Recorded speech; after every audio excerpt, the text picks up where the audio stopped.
ভাই আমি একটা কথা বলেছি, কথাটা ভাইরাল হয়েছে অনেক।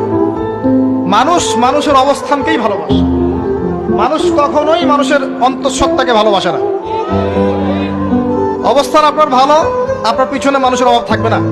আজকে আপনার ক্ষমতা আছে, পাওয়ার আছে, খ্যাতি আছে, ইত্যাদি আছে, মানুষ দেখবেন পিছনে ঘুরঘুর করছে, ঘুরঘুর করছে, এবং এরা কিন্তু সবাই সবার স্বার্থেই ঘুরঘুর করছে। এর বাইরে আল্লাহ পাক কিছু মানুষের মনে আল্লাহর পক্ষ থেকে মহব্বত দেন, এটা আলাদা বিষয়। আপনি মানুষকে সন্তুষ্ট করতে পারবেন না। পরিবার, বাবা মা, ছেলে মেয়ে, বউ বাচ্চা, কাউকে সন্তুষ্ট করতে পারবেন না। 100% আপনি কাউকে সন্তুষ্ট করতে পারবেন না। সারা জীবন করে যাবেন, আপনার বিরুদ্ধে অভিযোগ থেকেই যাবে। শুধু আল্লাহ রাব্বুল আলামিন অপেক্ষা করে বসে আছেন, আপনি কখন তওবা করে তার দিকে ফিরে আসবেন। দিন আল্লাহ পাক আপনাকে মাফ করে দিবেন ইনশাআল্লাহ।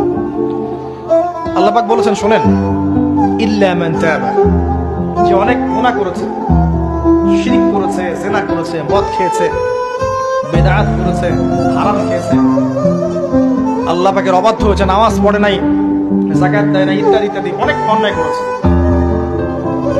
একদিন তওবা করে ফিরে এসেছে। আল্লাহ পাক বলেছেন, ইল্লা মান তাবা, যে ব্যক্তি তওবা করে ফিরে আসলো, ওয়া আমানা, এবং ঈমান নিয়ে আসলো, ওয়া আমিলা আমালান সালিহান, এবং এখন থেকে সৎ আমল করা শুরু করলো, হোক সে নারী বা পুরুষ, যে কেউ, যে কোনো বয়সের, যে কোনো বর্ণের, যে কোনো ভাষার, যে কোনো দেশের, এগুলো কিচ্ছু যায় আসে না আল্লাহ পাকের। ইন্নাল্লাহা লা ইয়ানজুরু ইলা আজসামিকুম ওয়ালা ইলা সুওয়ারিকুম ওয়ালাকিন ইয়ানজুরু ইলা কুলুবিকুম ওয়া আমালিকুম।